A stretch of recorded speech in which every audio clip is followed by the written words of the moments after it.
Buongiorno a tutti. Il piatto delle domeniche. La carne, alcuni la chiamano spezzatino. Io l'ho sempre chiamata la carne a sugo.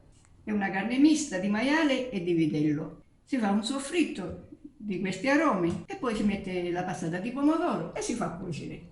E poi con quel sughetto si possono fare i maccheroni, si può fare la pasta normale, quello che si preferisce.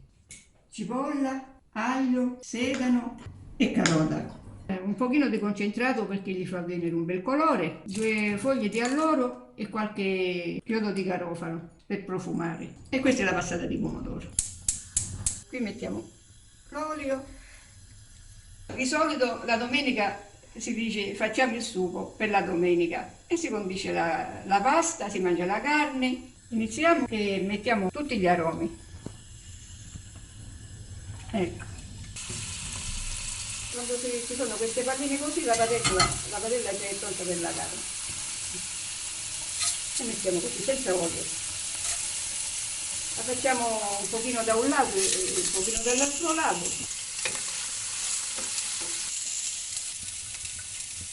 È un piatto che non costa molto.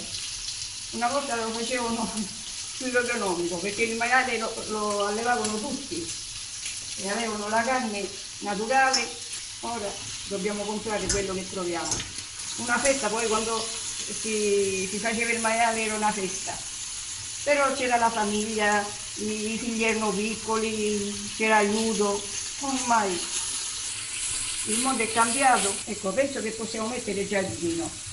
Ora gli diamo una bella sfumata col vino bianco.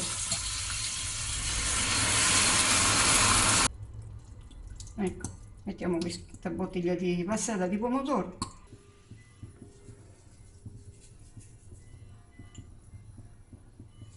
Allora, metto questo pochino di concentrato perché gli fa fare un bel colore. Mettiamo qualche fogliolina di alloro. Possiamo aggiungere anche un pochino di pepe nero e 2 o 3 chiodi di garofano.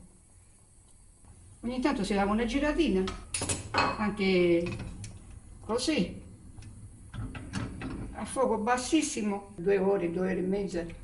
Proviamo con la forchetta e la forchetta entra fino in fondo, allora la carne è pronta.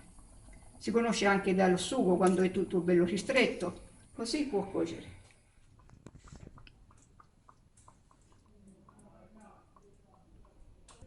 Ecco, la nostra carne a sugo è cotta.